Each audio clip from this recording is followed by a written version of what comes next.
What's up, Toy Fam, and welcome back to Transformers Tuesday here on your Totally Cool channel. I'm Big Joe, taking you to another toy adventure for today.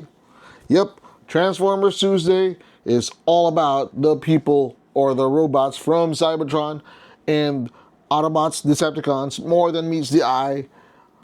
That is where it's at. And Tuesdays is where you get all of these fascinating creatures from another world, from another galaxy, that arrived on Earth to make a difference. So we have another unboxing for today featuring a lesser known character. I don't even know if he's in the G1. I don't even know if he's in the comic book, but he is a toy, so that makes him totally cool worthy of a review.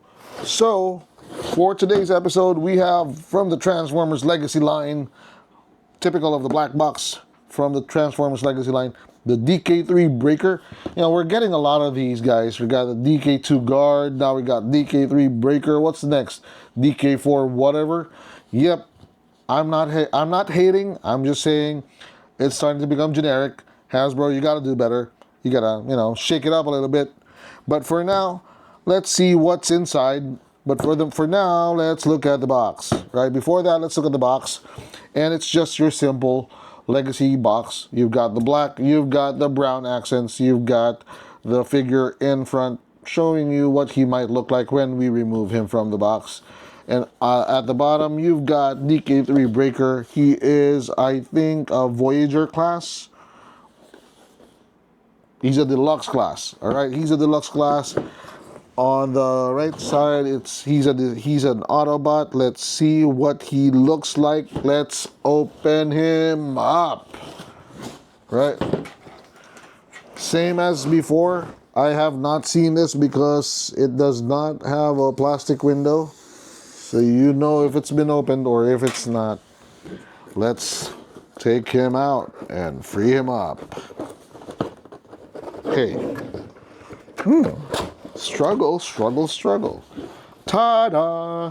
Whoa! What do you see? Tell me what you see. Put it in the comment box so I would know what you're seeing. Now it's my turn. Let's see. Oh, I didn't mean to wolf whistle, but yeah, that is amazing. I like it already. All right, we've got him out. You've got the manual. We don't need that. We can figure this guy out on our own. He is similar to the Kingdom release of Trailbreaker, if you're familiar with that. Now that is a character I know from the G1. So I don't have the patience to rummage through try and untie all of these. So we're just gonna snip, snip, snip. But the problem is let's do something else. Let's try something else because the scissors are not gonna be enough. Yep. Quite tough. Okay, quite tough. There we go. He's free. Now his hands. Be careful to avoid the blade because you might almost nick myself.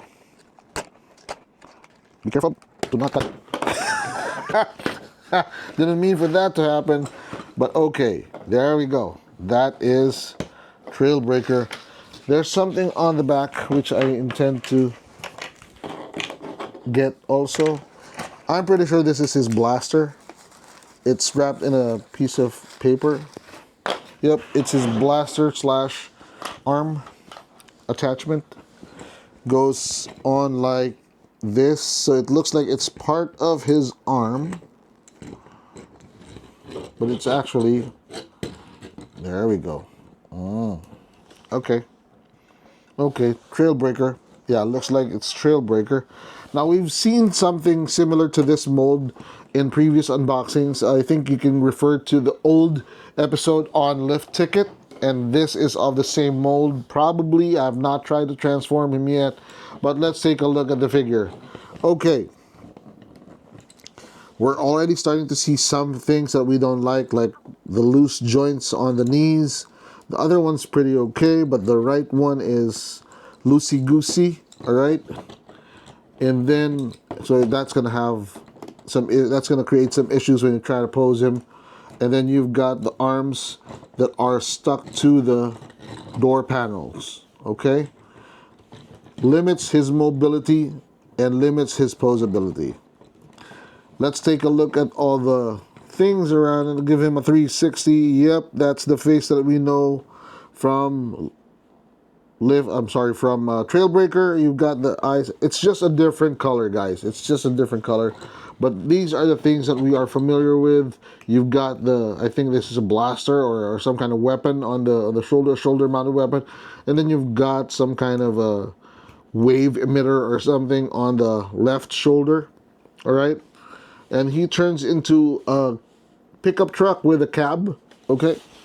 We'll do a transformation on the next episode, so watch out for that. In the meantime, for now, well, let's limit ourselves to the figure. This is not... I didn't expect it to be like this, okay?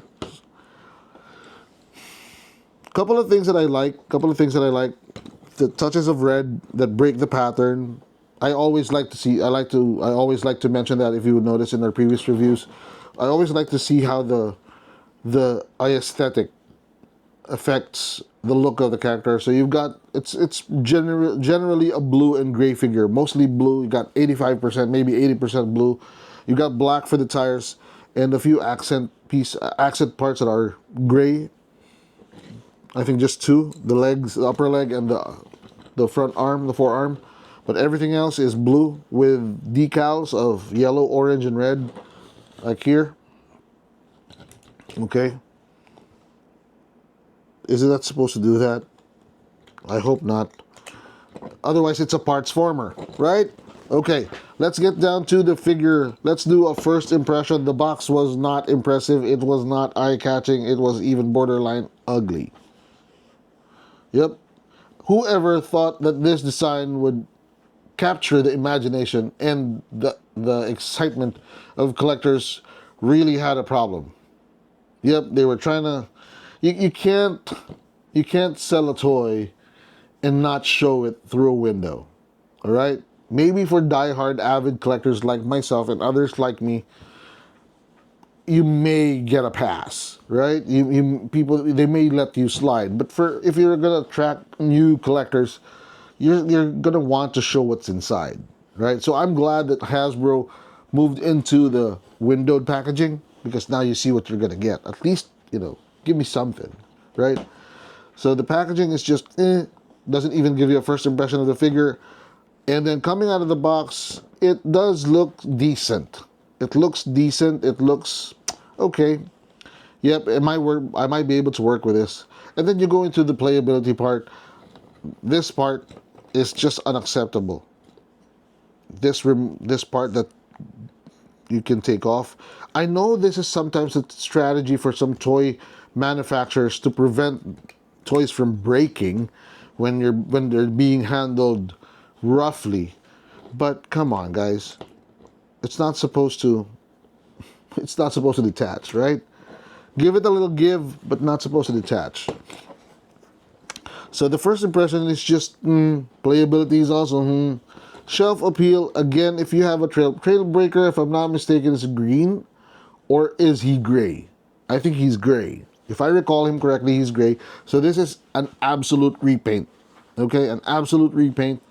So shelf appeal, if you've got the Trailbreaker, you can pass up on this guy.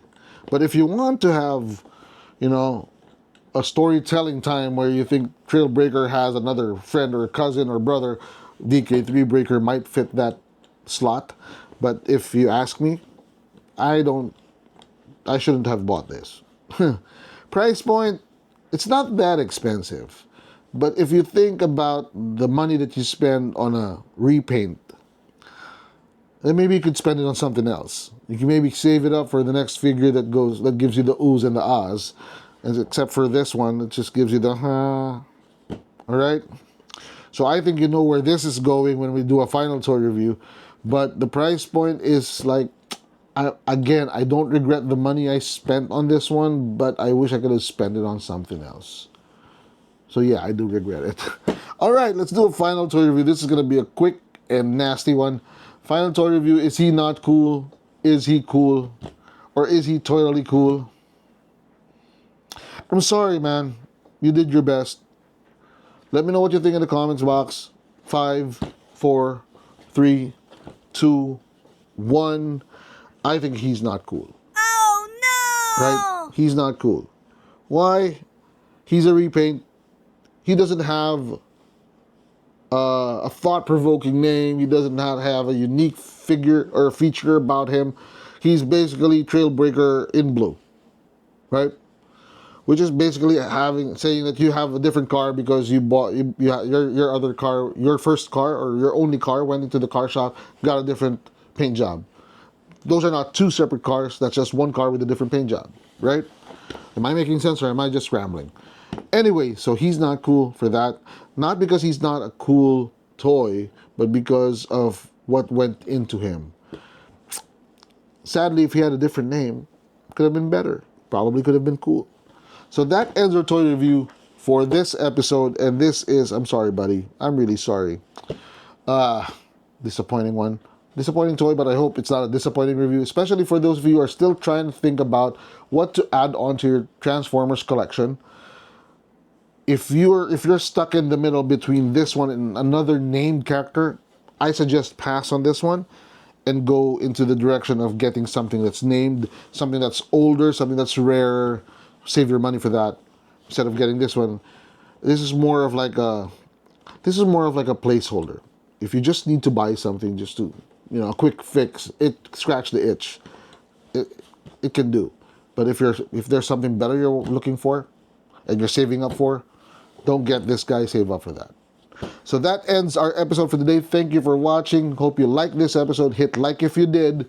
Don't forget to smash the subscribe button and ring that bell button. Follow us on Facebook, TikTok, and Instagram. And always remember, this is Big Joe telling you toys are not just cool in general.